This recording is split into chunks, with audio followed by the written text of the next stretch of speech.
સંવસરણમાં બેઠા જીલજી લાગે પ્યારા. આ સંવસરણના પગથિયા ચડીને જ્યારે ઉપર આવીએ ત્યારે અશોક વૃક્ષની નીચે આ મહાવીર સ્વામી ભગવાનના આ ચોમુખજી જે આ બિંબો છે એને જોતા ખરેખર હૈયું પુલકિત થાય છે. અહીં આવતા જાણે એવી લાગણી થાય છે કે આપણે ભગવાનના સંવસરણમાં સાક્ષાત પહોંચી ગયા હોઈએ.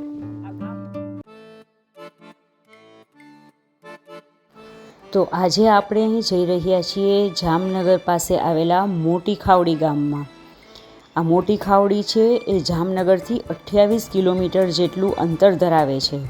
જામનગર સુધી ટ્રેન, બસ વગેરેની સુવિધા મળી રહે છે અને ત્યાંથી કોઈ પણ વાહન કરાવીને મોટી ખાવડી સુધી પહોંચી શકીએ.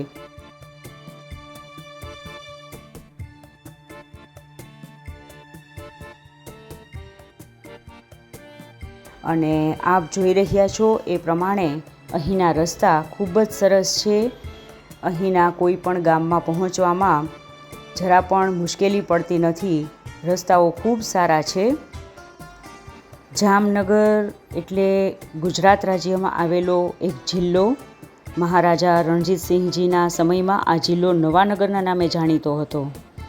જામનગર જિલ્લામાં આવેલા કુલ 6 તાલુકા પૈકીના એક એવા જામનગર તાલુકામાં આવેલું એક ગામ એટલે મોટી ખાવડી, જ્યાં આજે આપણે જઈ રહ્યા છીએ. અહીં દુનિયાની સૌથી મોટી ઓઇલ રિફાઇનરી એટલે કે રિલાયન્સ ઓઇલ રિફાઇનરી આવેલી છે. આમ તો જામનગરમાં રિલાયન્સ ઉપરાંત Essar, GSPC, Nayara energy, Indian oil, Tata chemicals limited, Hindustan petroleum, Larsen and Toubro, Bharat petroleum વગેરે ઘણી બધી ઇન્ડસ્ટ્રીઝ આવેલી છે. પરંતુ રિલાયન્સ ઇન્ડસ્ટ્રીઝના લીધે મોટી ખાવડી જામનગર આ વિશ્વ સ્તરે પ્રસિદ્ધ થયું છે. અત્યારે આપણે જ્યાં જઈ રહ્યા છીએ મોટી ખાવડીમાં, ત્યાં આગળ એક જ સંકુલમાં 3 જિનાલયો આવેલા છે. એક ચંદ્રપ્રભ સ્વામીનું જિનાલય આવેલું છે, એક શંખેશ્વર પાર્શ્વનાથ ભગવાનનું જિનાલય આવેલું છે અને એક સંવસરણ મંદિર ખૂબ જ સરસ બનાવવામાં આવ્યું છે. ત્યાં આગળ રહેવા અને જમવાની ખૂબ સુંદર વ્યવસ્થા છે. આખું જે સંકુલ છે, બધા જ જિનાલયો અને રહેવા જમવાની કેવી સગવડ છે, આ બધું જ વિડીયો દરમિયાન આપણે ખૂબ જ સુંદર રીતે જોઈશું. તો વિડીયોના અંત સુધી મારી સાથે બન્યા રહેજો. સાથે સાથે વિડીયોને શેર કરતા રહેજો, જેથી કરીને ઘણા બધા લોકો સુધી આવી બધી માહિતી આપણે પહોંચાડી શકીએ. અને ચેનલ પર નવા હોવ તો ચેનલને સબસ્ક્રાઈબ કરવાનું ભૂલશો નહીં. અત્યારે આપ જોઈ રહ્યા હશો રિલાયન્સ ઇન્ડસ્ટ્રીઝનો જે એના લીધે જે આ રસ્તાઓ છે એના પર ખૂબ ટ્રાફિક પણ છે. અને બસ આટલી જ વાતો કરતાં કરતાં આપણે પહોંચી ગયા મોટી ખાવડી ગામમાં.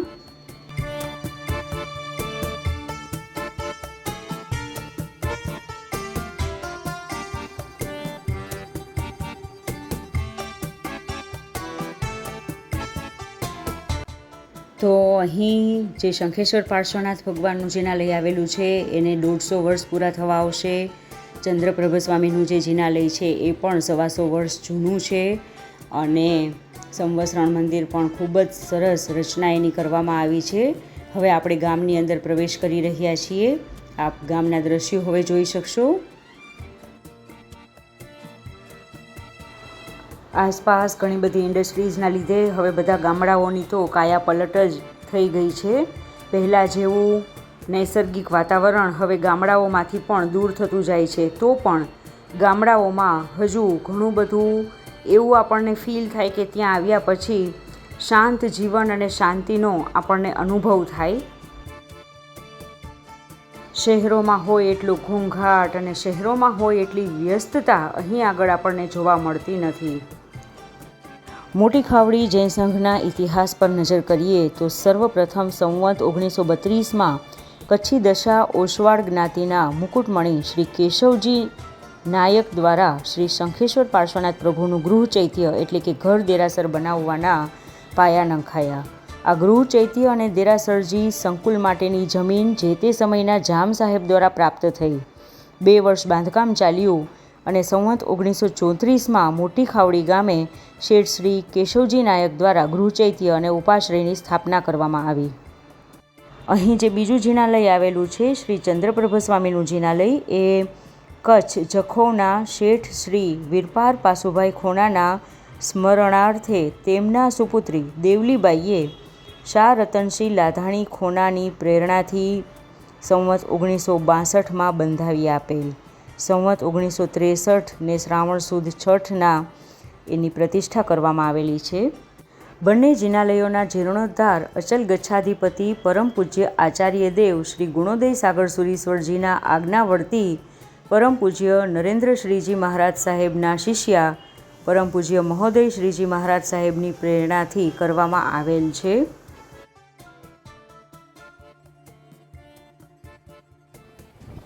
પ્રણામ મિત્રો, હું છું કાજલ અને મારી ચેનલ કાજલની વાતોમાં આપ સૌનું ખૂબ ખૂબ સ્વાગત છે. મિત્રો, આજે આપણે આવી પહોંચ્યા છીએ જામનગર જિલ્લાના મોટી ખાવડી ગામમાં. આ મોટી ખાવડી ગામ છે એ આમ તો રિલાયન્સ ઇન્ડસ્ટ્રીઝના નામે ખૂબ જ જાણીતું છે. અહીં દુનિયાની સૌથી મોટામાં મોટી ઓઇલ રિફાઇનરી આવેલી છે. સાથે સાથે જ આજે આપણે અહીં આવેલા એક જિનાલયમાં ભગવાનના દર્શન કરવા માટે જિનાલયની મુલાકાતે આવી પહોંચ્યા છીએ. અહીં આ સંકુલમાં ટોટલ 3 જિનાલય આવેલા છે. એક જે જિનાલય આવેલું છે ત્યાં આગળ મૂળનાયક તરીકે બિરાજમાન છે શ્રી શંખેશ્વર પાર્શ્વનાથ ભગવાન. એ જિનાલયને આવતા વર્ષે 150 વર્ષ પૂરા થવા આવે છે. સાથે સાથે જે બીજું જિનાલય આવેલું છે ત્યાં આગળ મૂળનાયક તરીકે બિરાજમાન છે શ્રી ચંદ્રપ્રભુ સ્વામી. આ જિનાલય પણ 125 વર્ષ જૂનું છે. સાથે સાથે જ આ સંકુલમાં સંવસણ મંદિર પણ આવેલું છે. અદ્ભુત સંવસણ મંદિર છે. આ વિડીયોમાં અંત સુધી મારી સાથે જોડાયેલા રહેજો. આપણે આ અદ્ભુત ભગવાન અને જિનાલયના દર્શન કરીશું. અને સાથે સાથે જ આપને એક વિનંતી પણ કરવા માગું છું કે આપ જો પહેલી જ વખત મારી ચેનલ પર આ વિડીયો નિહાળી રહ્યા હો તો ચેનલને સબસ્ક્રાઈબ કરવાનું ભૂલશો નહીં.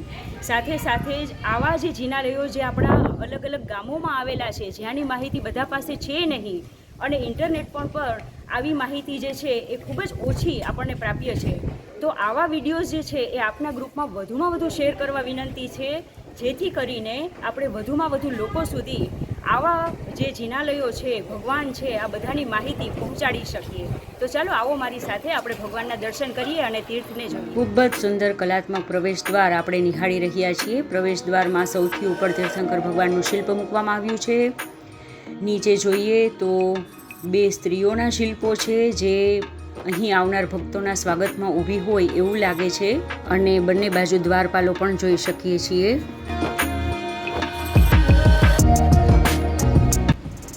અંદર પ્રવેશતા જ સીધું આપણને જે જિનાલય દેખાઈ રહ્યું છે એ શ્રી ચંદ્રપ્રભ સ્વામીનું જિનાલય છે. શિખરો પર ખૂબ જ સુંદર ધજાઓ ફરકી રહી છે. ધજાઓ જોઈને આપણે નમો જીણાણમ કહીશું. જિનાલયની બંને સાઈડ ગજરાજો શોભી રહ્યા છે, જેમાંના એક હાથી પર શ્રીપાળ રાજા બિરાજમાન છે અને બીજા હાથી પર મૈણા સુંદરી શોભી રહ્યા છે. ખૂબ જ સુંદર કલાકૃતિ. સૌપ્રથમ આપણે દર્શન કરીએ શ્રી શંખેશ્વર પાર્શ્વનાથ ભગવાનના, જે જિનાલય 150 વર્ષ પ્રાચીન છે અને મૂળનાયક તરીકે બિરાજમાન છે શ્રી શંખેશ્વર પાર્શ્વનાથ ભગવાન. ચાલો આવો આપણે ભગવાનના દર્શન કરીએ.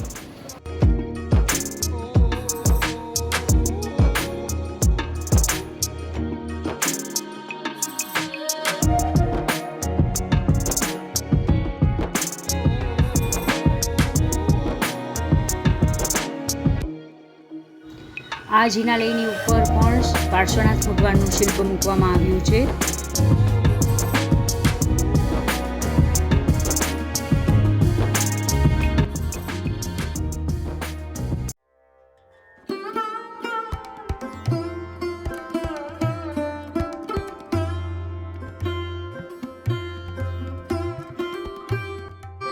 જિનાલયને અંદરથી જોતા જિનાલય ખૂબ જ સુંદર જણાઈ રહ્યું છે.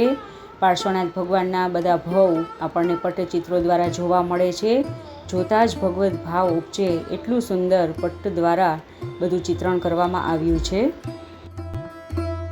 હવે આ જિનાલયના મૂળનાયક શ્રી શંખેશ્વર પાર્શ્વનાથ ભગવાનના દર્શન કરીએ.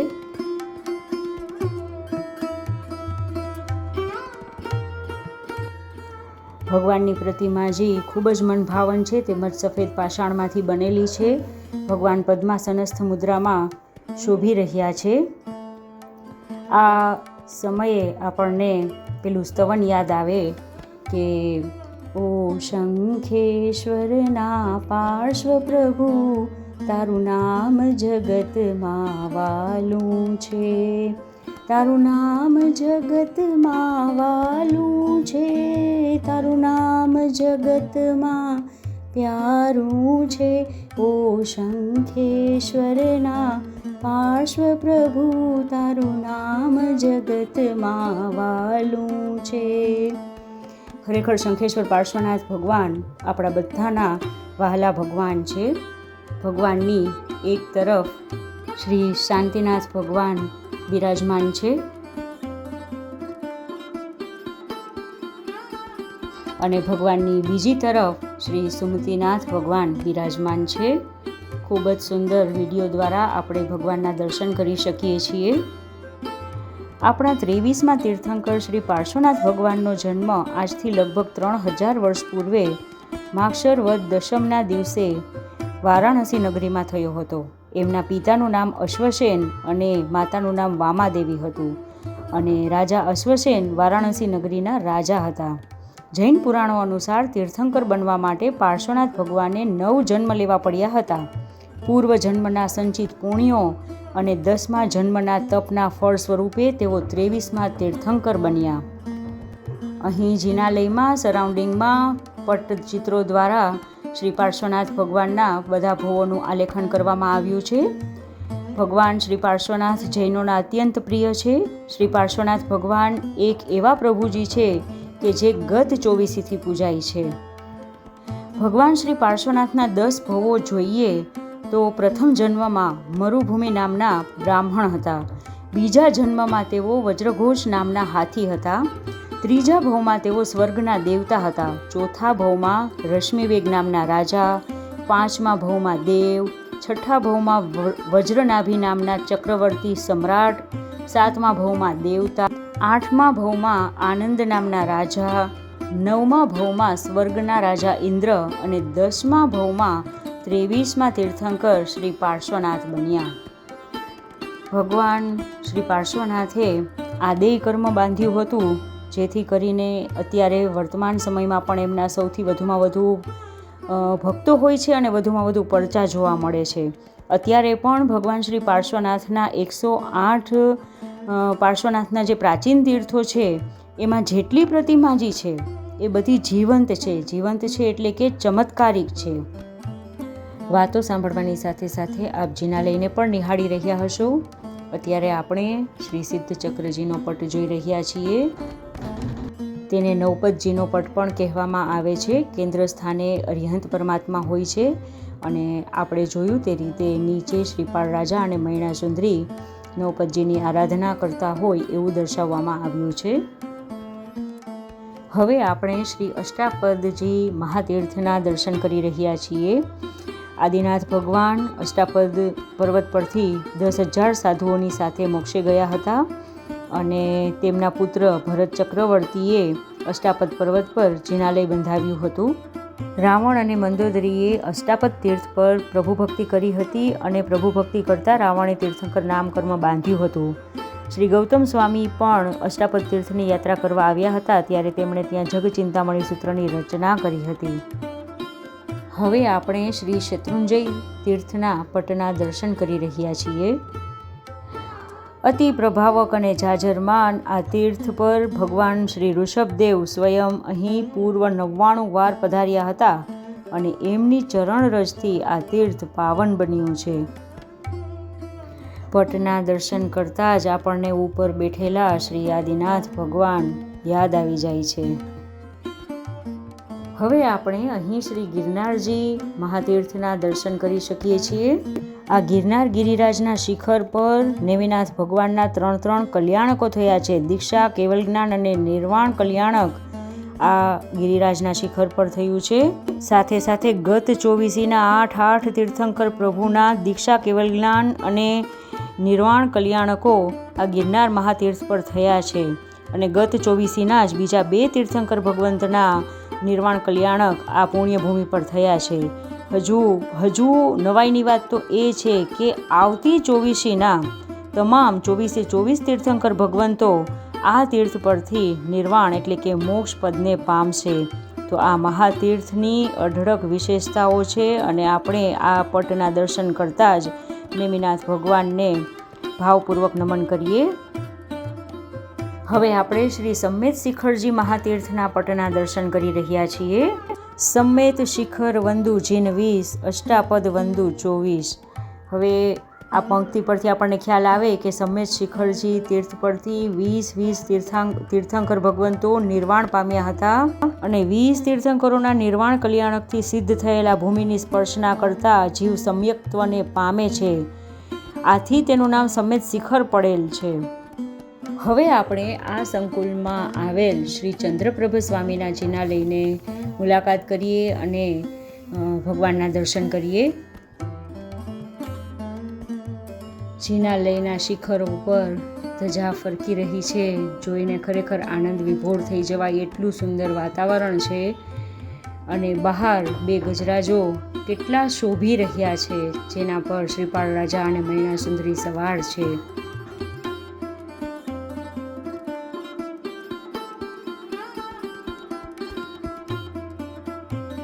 આપણે ખૂબ જ સુંદર કલાકૃતિ આપણી આંખે જોઈ શકીએ છીએ. ખૂબ સુંદર શિલ્પો બધે મૂકવામાં આવ્યા છે અને કલાકૃતિ, કોતરણી, આ બધું જોઈને ખરેખર આનંદ વિભોર થઈ જવાય એટલું સુંદર આ જિનાલય બનાવવામાં આવ્યું છે.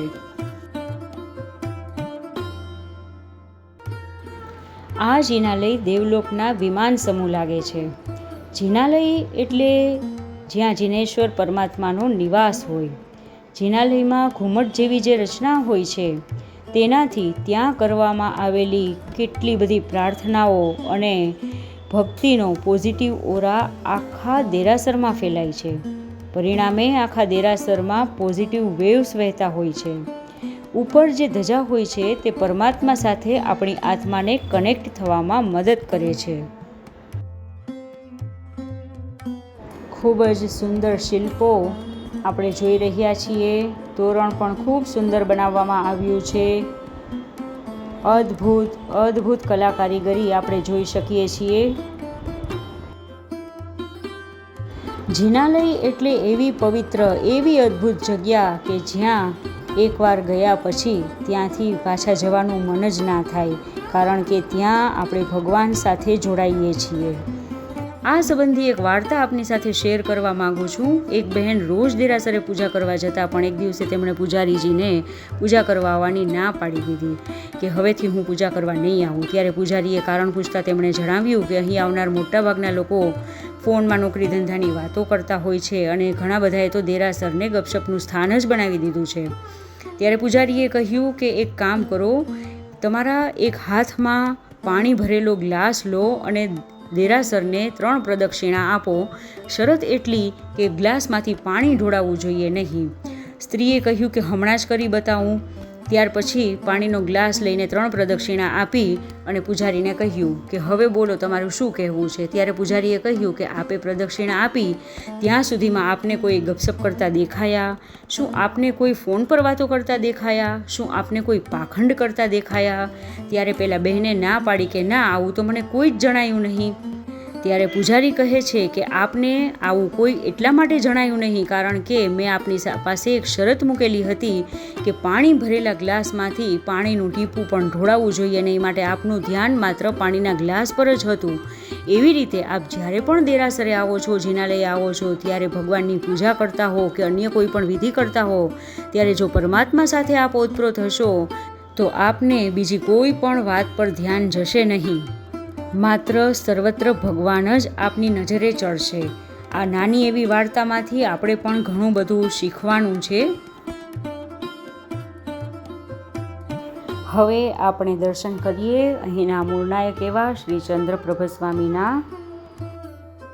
રાજા મહાસેન અને રાણી લક્ષ્મણા દેવી એમના પુત્રરત્ન શ્રી ચંદ્રપ્રભ સ્વામી પદ્માસનસ્થ મુદ્રામાં ખૂબ જ શોભી રહ્યા છે. શ્રી ચંદ્રપ્રભ સ્વામી ભગવાનના 3 ભવ થયા છે. શ્રી ચંદ્રપ્રભ સ્વામી ભગવાનને જન્મથી 4 અતિશય હોય છે અને પ્રભુની જમણી જાંઘ પર ચંદ્રનું લંછન હતું. ભગવાનનો વર્ણ ઉજ્જવલ અને 150 ધનુષ્યની કાયા હતી. ભગવાન માતાની કુક્ષીમાં આવે છે ત્યારે જ 3 જ્ઞાન ધરાવતા હોય છે: મતિ જ્ઞાન, શ્રુત જ્ઞાન અને અવધિ જ્ઞાન. જ્યારે ભગવાન દીક્ષા લે છે ત્યારે એમને મનપર્યવ જ્ઞાન, 4થા નંબરનું જ્ઞાન મનપર્યવ જ્ઞાન થાય છે. પ્રભુ દીક્ષા પછી પ્રમાદ કે નિંદ્રા કર્યા વિના અપ્રમત્તપણે આર્ય દેશમાં વિચરે છે. મહાવદ સાતમના દિવસે અનુરાધા નક્ષત્રમાં પ્રભુને કેવળ જ્ઞાન પ્રાપ્ત થાય છે. પ્રભુ 18 દોષ રહિત થયા, 8 પ્રાતિહાર્ય અને 34 અતિશય યુક્ત થયા. ત્યારે દેવોએ આવીને સંવત્સરણની રચના કરી. પ્રભુ મધ્ય સિંહાસન પર બેસીને 1800 ધનુષ્ય ઊંચા અશોક વૃક્ષની નીચે બેસીને અશુચિ ભાવના સમજાવતી 35 ગુણથી યુક્ત વાણી વડે દેશના આપે છે. દેશના સાંભળીને અનેક સ્ત્રી પુરુષો દીક્ષા લે છે. પ્રભુના 93 ગણધર હતા. ભગવાનની એક તરફ શ્રી સુવિધિનાથ ભગવાનના આપણે દર્શન કરી શકીએ છીએ, જ્યારે ભગવાનની બીજી તરફ શ્રી વાસુપૂજ્ય સ્વામીના આપણે દર્શન કરી શકીએ છીએ.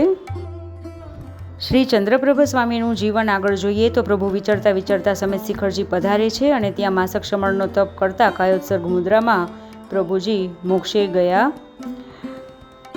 પ્રભુના માતા મોક્ષે અને પિતા ઈશાન દેવલોકમાં ગયા હતા. તો આપણે શ્રી ચંદ્રપ્રભ સ્વામીનું જે જીવન હતું એ ખૂબ જ ટૂંકમાં જોયું. આમ તો ભગવાનનું જીવન જોઈએ તો ખાસો એવો સમય જોઈએ આપણે જાણવું હોય તો, પણ ખૂબ જ ટૂંકમાં આપણે ભગવાનનું જીવન જોયું, જેથી કરીને આપણને ભગવાન પ્રત્યે અહોભાવ ઉત્પન્ન થાય અને ખૂબ જ સુંદર ભાવ સાથે આપણે ભગવાનના દર્શન પૂજન કરી શકીએ.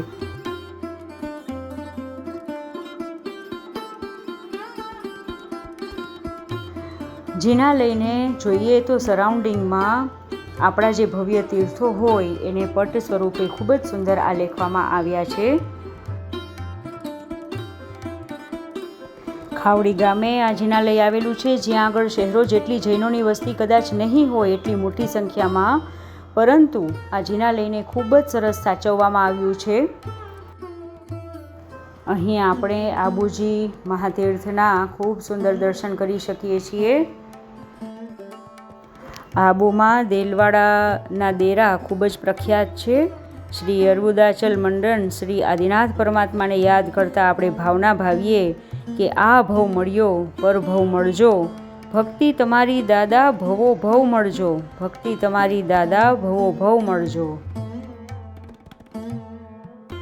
અહીં આપણે કચ્છ અબડાસા પંચતીર્થીનો પટ જોઈ શકીએ છીએ, જેમાં શ્રી તેરા તીર્થ, શ્રી નલિયા તીર્થ, શ્રી સુથરી તીર્થ, શ્રી જખો તીર્થ અને શ્રી કોઠારા તીર્થનો સમાવેશ થાય છે. શ્રી તેરા તીર્થ જે ભુજથી આશરે 84 કિલોમીટર દૂર છે, જે તેરા ગામની મધ્યમાં આવેલ છે, જ્યાં મૂળનાયક તરીકે શ્રી જીરાવાલા પાર્શ્વનાથ ભગવાન બિરાજમાન છે. શ્રી નલિયા તીર્થ કે જે કચ્છ ભુજથી આશરે 97 કિલોમીટર દૂર આવેલું છે અને ત્યાં મૂળનાયક તરીકે શ્રી ચંદ્રપ્રભ સ્વામી બિરાજમાન છે. શ્રી સુથરી તીર્થ કે જે કચ્છના અબડાસા ગામે આવેલ છે, જ્યાં શ્રી ધ્રુત કલ્લોલ પાર્શ્વનાથ ભગવાન બિરાજમાન છે, જે 108 પાર્શ્વનાથમાંના એક છે. શ્રી જખો તીર્થ કે જે કચ્છ ભુજથી આશરે 108 કિલોમીટર દૂર આવેલા જખો ગામમાં આવેલ છે, જ્યાં મૂળ નાયક તરીકે શ્રી મહાવીર સ્વામી ભગવાન બિરાજમાન છે. શ્રી કોઠારા તીર્થ જે ભુજથી લગભગ 80 કિલોમીટર દૂર આવેલું છે, જ્યાં શ્રી શાંતિનાથ ભગવાન મૂળ નાયક તરીકે બિરાજે છે. તો આ હતા કચ્છ અબડાસા પંચતીર્થીના 5 તીર્થો. અહીં આપણે શ્રી રાણકપુરજી તીર્થના દર્શન કરી શકીએ છીએ. રાજસ્થાનની ધરતી પર આ મનોહર તીર્થ અરવલ્લીની પશ્ચિમ તરફની ઘાટીમાં આવેલું અને જંગલોથી ઘેરાયેલું છે. આ જિનાલય સંવત 1499માં બન્યું હોવાનો અંદાજ છે અને અહીં 3 જિનાલયો આવેલા છે. પહેલું જિનાલય કે જે શ્રી આદિનાથ ભગવાનનું ચૌમુખજી જિનાલય છે, બીજું જિનાલય શ્રી નેમિનાથ ભગવાનનું છે અને ત્રીજું જિનાલય શ્રી પાર્શ્વનાથ ભગવાનનું છે, જે 108માંના એક છે. અહીં આપણે શ્રી તારંગાજી તીર્થના દર્શન કરી શકીએ છીએ, જ્યાં મૂળનાયક તરીકે શ્રી અજિતનાથ ભગવાન બિરાજે છે. પ્રાચીન ધર્મગ્રંથોમાં આ તીર્થ તારાપુર, તારણગઢ અને તારણગીરીના નામે પણ જાણીતું હતું. અહીં આપણે શ્રી ભદ્રેશ્વરજી તીર્થના દર્શન કરી શકીએ છીએ, જ્યાં મૂળનાયક તરીકે અત્યારે શ્રી મહાવીર સ્વામી ભગવાન બિરાજમાન છે, પરંતુ પહેલાંના સમયમાં અહીં શ્રી ભદ્રેશ્વર પાર્શ્વનાથ ભગવાન મૂળનાયક તરીકે બિરાજમાન હતા, જે અત્યારે ત્યાં 25 નંબરની દેરીમાં બિરાજમાન છે. આ જિનાલયમાં પટ્ટચિત્રો દ્વારા ભગવાનના અલગ અલગ કલ્યાણકોની માહિતી ખૂબ સુંદર આપણી સમક્ષ રજૂ કરવામાં આવી છે.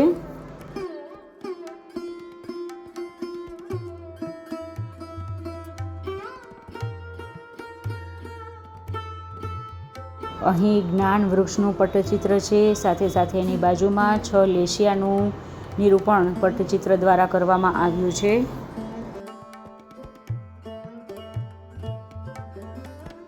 અહીં જ્ઞાન વૃક્ષ જે છે એ પટ્ટચિત્રમાં ભગવાન મહાવીર એમના 11 ગણધરોને જ્ઞાન આપી રહ્યા છે એનું ખૂબ સુંદર નિરૂપણ આપણી સમક્ષ કરવામાં આવ્યું છે.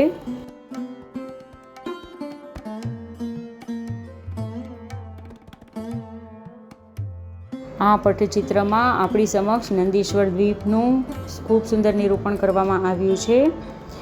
સાથે સાથે તેની બાજુમાં ગોવાળિયા દ્વારા ભગવાન મહાવીર પર જે ઉપસર્ગ કરવામાં આવ્યો હતો એનું નિરૂપણ કરવામાં આવ્યું છે. આ જિનાલયમાં ઘણી બધી વસ્તુઓ આપણી સમક્ષ મૂકવામાં આવી છે, ઘણી બધી વસ્તુઓ આવરી લેવાઈ છે. અદ્ભુત જિનાલય છે. આ પટ્ટચિત્રમાં ચંદનબાળા ભગવાન મહાવીરને પારણું કરાવવા માટે અડદના બાકુડા વોરાવતી હતી એનું નિરૂપણ કરવામાં આવ્યું છે. હવે પછીના પટમાં શ્રી ઝઘડિયા તીર્થના આપણે દર્શન કરી શકીએ છીએ. અહીં આપણે શ્રી અજાહરા પાર્શ્વનાથ ભગવાન, શ્રી નાગેશ્વર પાર્શ્વનાથ ભગવાન આ બધાના ખૂબ સુંદર દર્શન કરી શકીએ છીએ. શ્રી અજાહરા પાર્શ્વનાથ ભગવાનનો વિડીયો મારી ચેનલ પર ઓલરેડી અપલોડ થઈ ચૂક્યો છે. ખૂબ જ સુંદર માહિતી એમાં આવરી લેવાઈ છે, તો આપ સૌને જોવા માટે ખાસ વિનંતી છે. ઉપર ઘુમટમાં પણ ખૂબ સરસ શિલ્પો મૂકવામાં આવ્યા છે અને આ જિનાલય આખું આપે જોયું. ખૂબ જ સુંદર પ્રસ્તુતિ આપણી સમક્ષ કરવામાં આવી છે. અહીં આપણે શ્રી વિજય યક્ષના દર્શન કરી શકીએ છીએ. શ્રી ચંદ્રપ્રભુ સ્વામી ભગવાનના યક્ષનું નામ વિજય છે. નિર્વાણ કલિકામાં કહ્યું છે કે તેમના જ તીર્થમાં ઉત્પન્ન થયેલા વિજય નામના યક્ષનો વર્ણ લીલો છે. તેમને 3 લોચનો છે, તેમનું વાહન હંસ છે, તેમને 2 હાથ છે, જમણા હાથમાં ચક્ર અને ડાબા હાથમાં મુદગર છે. અહીં આપણે શ્રી જ્વાલાદેવીના દર્શન કરી શકીએ છીએ, જે ચંદ્રપ્રભ સ્વામીના શાસન દેવી છે. તે જ તીર્થમાં ઉત્પન્ન થયેલી જ્વાલાદેવી પીળા વર્ણની, વરાહના વાહનવાળી અને 4 ભુજાવાળી છે. તેમના જમણા 2 હાથમાં તલવાર અને મુદગર વિભૂષિત છે, જ્યારે ડાબા 2 હાથમાં ઢાલ અને પરશુ શોભે છે. મિત્રો, આપને અમારો આ પ્રયાસ ગમતો હોય તો વિડીયોને ચોક્કસથી લાઈક કરજો અને આપના બધા જ ગ્રુપમાં શેર કરવા ખાસ વિનંતી છે. આ વિડીયો જે છે એમાં આખું આ જે સંકુલ છે એમાં જે બધા જ જિનાલયો આવેલા છે એને ખૂબ સુંદર રીતે આવરી લેવામાં આવ્યા છે. સાથે સાથે ઘણી બધી માહિતી આપવામાં આવી છે. તો આ વિડીયો આપના બધા જ ગ્રુપમાં શેર કરવા ખાસ વિનંતી છે. અને આપ ચેનલ પર નવા હો તો ચેનલને સબસ્ક્રાઈબ કરવા ખાસ વિનંતી છે, જેથી કરીને અમારું આ જે કપરું કાર્ય છે એને થોડો વેગ મળી રહે, અમને થોડું પ્રોત્સાહન મળી રહે. એના માટે આપનું સબસ્ક્રાઈબ કરવું, લાઈક કરવું, શેર કરવું આ બધું ખૂબ જ જરૂરી છે. હજુ મિત્રો સંવત્સરણ જોવાનું આખું બાકી છે, તો વિડીયોના અંત સુધી બન્યા રહેજો અને હજુ પણ વિડીયોનો એક પણ ભાગ ચૂકશો નહીં. હવે આપ નિહાળવા જઈ રહ્યા છો અહીંનું સંવત્સરણનું મંદિર, જે ખૂબ જ અદ્ભુત રીતે, ખૂબ સુંદર રીતે બનાવવામાં આવ્યું છે. હવે સંવત્સરણની રચના શા માટે કરવામાં આવે છે એ જોઈએ તો દેવલોકના દેવો કે જેમને પરમાત્મા પ્રત્યે અત્યંત ભક્તિભાવ હોય છે, તેઓ પોતાના હૃદયના ભાવોને પરમાત્માના ચરણમાં અર્પણ કરવાની ઈચ્છા રાખે છે. જે સ્થાન ઉપર પરમાત્મા બિરાજમાન થાય છે એ સ્થાન જગતમાં સર્વશ્રેષ્ઠ હોય છે. પરમાત્માને કેવળ જ્ઞાનની પ્રાપ્તિ થાય છે ત્યારે દેવલોકના દેવો 48 મિનિટથી પણ ઓછા સમયમાં સંવત્સરણની રચના કરે છે. તીર્થંકર પરમાત્માને કેવળ જ્ઞાન પ્રગટ થયું છે એની ખબર સૌ પ્રથમ દેવતાઓના રાજા ઇન્દ્રને પડે છે. પરમાત્માને કેવળ જ્ઞાન પ્રગટ થતાં જ ઇન્દ્રનું સિંહાસન ચલાયમાન થાય છે.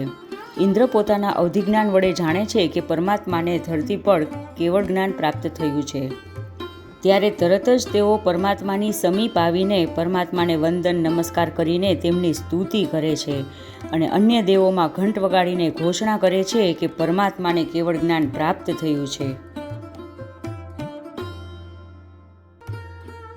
અહીં આ સંવત્સરણમાં અશોક વૃક્ષની નીચે શ્રી સિમંદર સ્વામી ભગવાન બિરાજમાન છે, આપણે જોઈ શકીએ છીએ. દરેક જગ્યાએ એવું કંઈક ખાસ હોય છે જે બીજા તીર્થો કરતાં એ જગ્યાને, એ તીર્થને, એ જિનાલયને અલગ પાડે છે. અહીં આગળ સંવત્સરણની જે રીતે રચના કરવામાં આવી છે એટલી અદ્ભુત છે, એટલી સુંદર છે કે જે આ જિનાલયને, આ સંકુલને બીજા તીર્થો કરતાં અલગ પાડે છે. વિડીયોને શેર કરતા રહેજો મિત્રો. આપનું શેર કરવું ખૂબ જ જરૂરી છે. અમે તન મન ધનથી જે ફાળો આપી રહ્યા છીએ આ કપરું કાર્ય કરવામાં, આને આપના પ્રોત્સાહનની ખાસ જરૂર છે.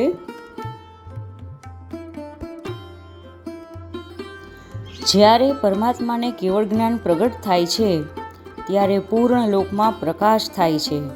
દેવલોકના દેવો અપ્રિતમ સુખ વચ્ચે અલગ આનંદની અનુભૂતિ કરે છે. જગતના દરેક જીવને સુખ અને શાંતિની અનુભૂતિ થાય છે. નરકના જીવોને પણ એક ક્ષણ માટે સુખની અનુભૂતિ થાય છે. આપને અમારો આ પ્રયાસ કેવો લાગે છે તે કોમેન્ટ સેક્શનમાં ચોક્કસથી જણાવવા વિનંતી છે. આપના પ્રતિભાવોની અમે આતુરતાથી રાહ જોતા હોઈએ છીએ.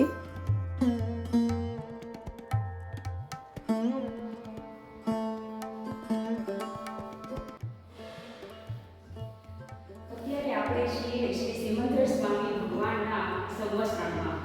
સંવત્સરણ એટલે એક એવું પવિત્ર સ્થાન કે જ્યાં ભગવાનના સર્વોત્કૃષ્ટ મૂલ્યોના પ્રતાપે જગતના બધા જ ચમત્કારો એક સાથે જોવા મળે. સંવત્સરણ એટલે એવી જગ્યા કે જ્યાં પ્રભુની દિવ્ય વાણી બધાને સાંભળવા મળે, એ પણ બધાની પોતાની ભાષામાં. સંવત્સરણ એટલે એક એવું સ્થાન કે જ્યાં પોઝિટિવ વાઇબ્રેશન્સ આપણને ફીલ કરવા મળે. સંવત્સરણ એટલે એવી જગ્યા જ્યાં મનુષ્યો પણ આવે, દેવતાઓ પણ આવે અને પશુ પક્ષીઓ પણ આવે. સંવત્સરણ એટલે એવી જગ્યા જ્યાં બધા પોતાના વેર ઝેર ભૂલી જાય છે અને એક સાથે બેસીને ભગવાનની વાણી જે છે એ સાંભળે છે. સંવત્સરણ એટલે એવી જગ્યા કે જ્યાં બધા પોતાના વેર ઝેર ભૂલી જઈને ભગવાનની દિવ્ય વાણી સાંભળે છે. સંવત્સરણ એટલે એવી જગ્યા કે જ્યાં આવ્યા પછી પાછું જવાનું મન જ ના થાય. સંવત્સરણ એટલે એવી અદ્ભુત જગ્યા.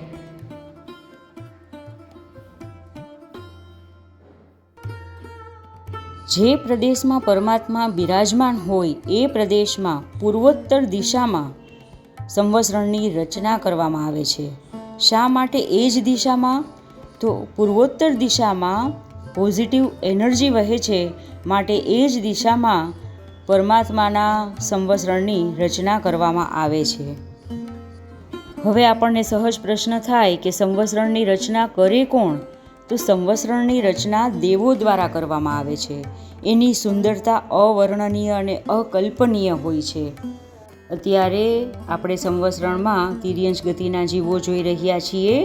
આ બધાની માહિતી પણ આગળ ઉપર હું આપવાની છું. વિડીયોના અંત સુધી બન્યા રહેશો.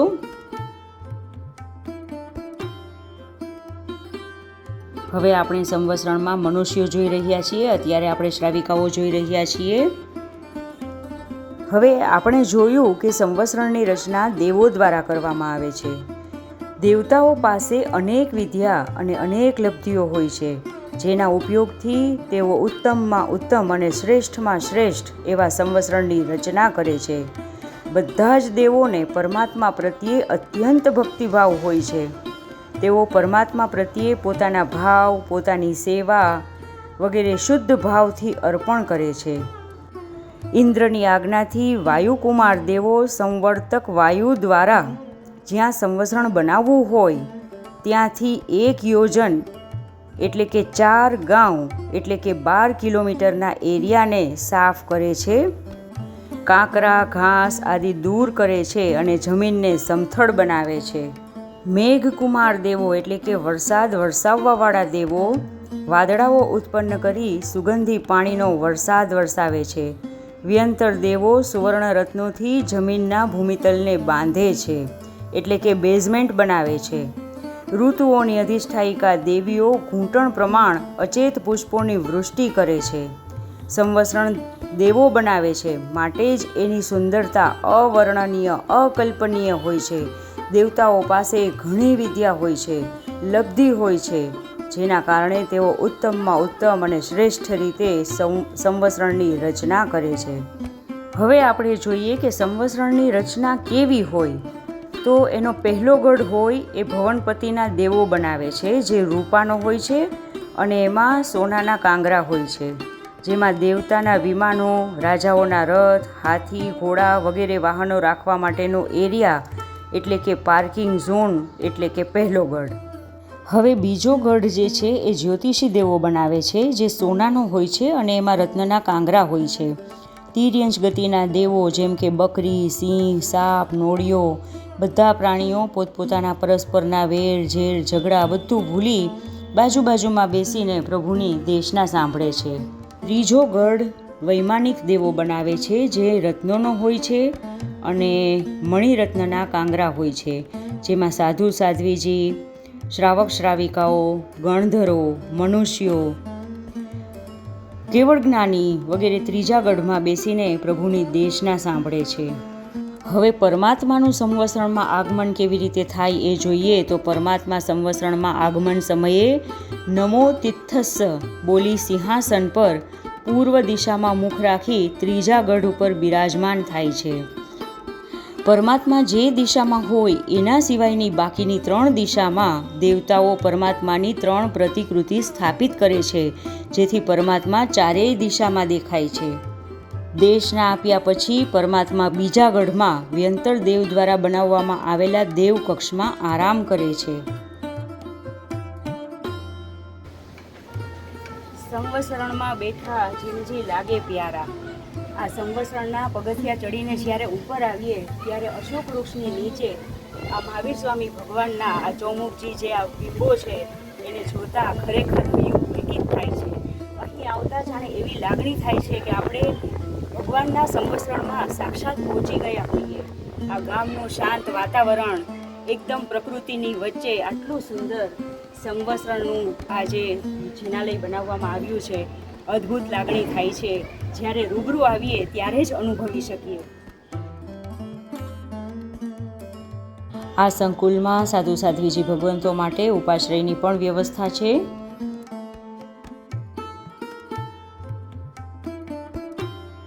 અત્યારે આપ ઉપાશ્રયને અંદરથી નિહાળી રહ્યા છો.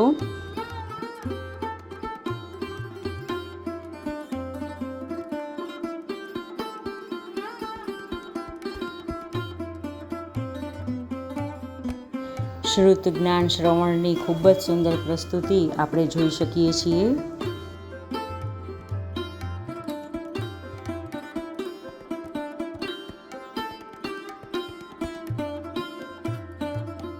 અત્યારે આપણે અચલ ગચ્છાધિષ્ઠાયિકા શ્રી મહાકાલી દેવીના દર્શન કરી શકીએ છીએ.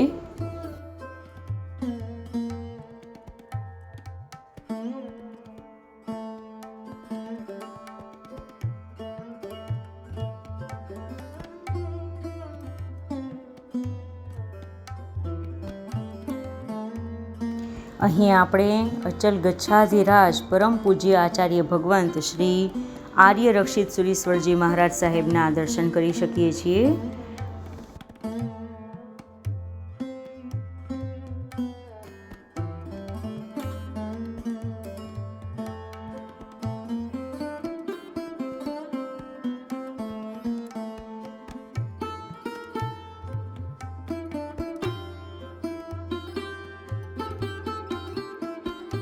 અહીં આપણે યુગ પ્રધાન આચાર્ય ભગવંત શ્રી કલ્યાણ સાગર સુરીશ્વરજીના દર્શન કરી શકીએ છીએ.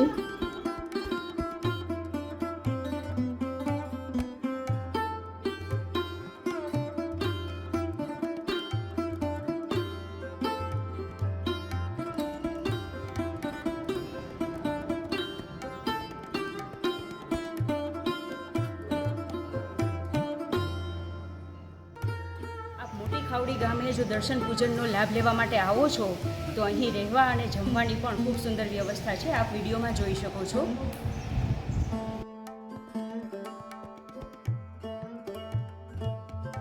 આપણે કોઈ પણ તીર્થ સ્થાને જઈએ ત્યારે આપણો પહેલો ઉદ્દેશ્ય ભગવાનના દર્શન કરવા, એમની સેવા પૂજા કરવી આ જ હોવો જોઈએ. પરંતુ હંમેશા આપણે પહેલાં એ જોતા હોઈએ છીએ કે ત્યાં રહેવાની અને જમવાની સગવડ કેવી છે. તો આપને જણાવી દઉં કે આપ જો મોટી ખાવડી ગામે આવો છો તો ખૂબ સુંદર ભોજનાલયની વ્યવસ્થા છે. સાથે સાથે રહેવા માટે પણ ખૂબ સુંદર વ્યવસ્થા છે. અહીં આગળ રૂમ પણ કેવા છે એ પણ વિડીયોમાં આગળ આપ જોઈ શકશો, તો વિડીયોના અંત સુધી બન્યા રહેજો.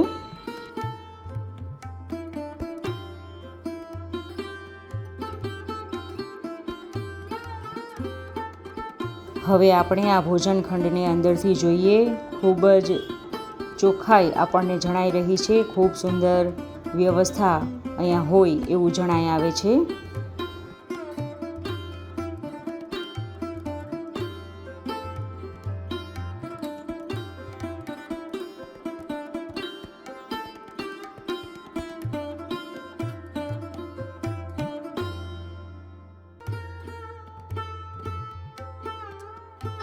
હવે ઉપર જે ધર્મશાળા છે એ જોઈએ.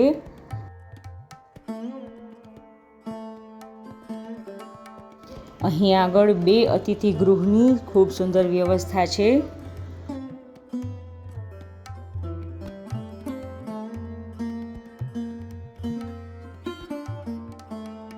હવે આપ અહીં રૂમ્સ કેવા છે એ અંદરથી નિહાળી શકો છો. મિત્રો, આ આખા સંકુલને અમે આ વિડીયોમાં ખૂબ જ સુંદર રીતે આવરી લીધું છે. આપને અમારો આ પ્રયાસ કેવો લાગ્યો એ કોમેન્ટ સેક્શનમાં ચોક્કસથી જણાવશો. તો જ્યારે આટલી સુંદર વ્યવસ્થા હોય, અહીં પહોંચવામાં પણ કોઈ તકલીફ પડે એમ ના હોય, રહેવાની પણ આટલી સુંદર વ્યવસ્થા હોય, ત્યારે ચોક્કસથી અહીંથી આવતા જતાં અહીં આવીને ભગવાનના દર્શન પૂજનનો લહાવો લઈ શકાય.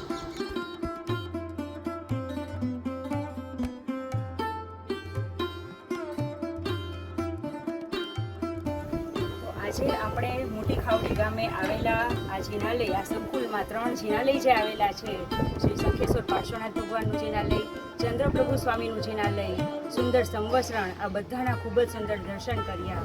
જો આપ રાજકોટ જામનગરથી આરાધના ધામ કે દ્વારકા સાઈડ જતા હો તો આ મોટી ખાવડી ગામે હાઈવે પર જ આ જિનાલય આવેલું છે, જેની 149મી ધજા આ 2025ની 5મી જૂને લહેરાવવામાં આવનાર છે. તો મારી આપ સૌને એક વિનંતી છે કે આપ જો આ સાઈડથી આવતા જતા હો તો અહીં દર્શન પૂજનનો અવશ્ય લાભ લેશો. તો આજે આપણે મોટી ખાવડી ગામે આવ્યા, અહીં આવેલા 3 જિનાલયોના ખૂબ સુંદર દર્શન કર્યા. બધું જ ખૂબ વિસ્તારપૂર્વક સરસ નિહાળ્યું. અહીં રહેવા જમવાની સગવડ કેવી છે એ પણ ખૂબ સુંદર જોયું. બીજી ઘણી બધી અદ્ભુત માહિતી આપણે મેળવી. આપને અમારો આ પ્રયાસ કેવો લાગે છે એ ચોક્કસથી કોમેન્ટ સેક્શનમાં જણાવશો. વિડીયોને લાઈક કરજો, શેર કરજો, ચેનલને સબસ્ક્રાઈબ કરવાનું ભૂલશો નહીં. હવે અમે અહીંથી રજા લઈને જઈ રહ્યા છીએ એક નવી જગ્યાએ, નવા જ તીર્થની મુલાકાતે. તો મળશું નવા વિડીયોમાં. આપે સમય આપીને આ વિડીયો જોયો એના માટે આપનો ખૂબ ખૂબ ધન્યવાદ. આપ દુનિયાના કયા ખૂણેથી વિડીયો નિહાળી રહ્યા છો એ કોમેન્ટ સેક્શનમાં ચોક્કસથી જણાવશો. અને ખાવડી ગામના જે લોકો હશે, જે અહીં રહી ચૂક્યા હશે, જે અહીંથી કનેક્ટેડ હશે, એ લોકોને આ ખાવડી ગામ જોઈને બધી યાદ તાજા થતી હશે. આ બધું આપ આપના પ્રતિભાવો કોમેન્ટ સેક્શનમાં જણાવી શકો છો. આપણા નાના નાના ગામો કે જ્યાં આપણી જૈનોની વસ્તી હવે ઓછી થતી જાય છે, ત્યાં આટલું સુંદર સચવાયેલું કોઈ તીર્થ હોય, કોઈ જિનાલય હોય, તો એની માહિતી આપણે બધા સુધી પહોંચાડીએ એ આપણી ફરજ બને છે. ત્યાં આગળ જઈને આપણે દર્શન પૂજન વગેરેનો લાહવો લઈએ અને જૈન શાસનની પ્રભાવના કરીએ એ ખરેખર આપણી એક નૈતિક ફરજ બને છે. તો અમારા આ કાર્યમાં વિડીયોને શેર કરવા દ્વારા આપ પણ જોડાવ એવી ખાસ આપને વિનંતી કરીએ છીએ.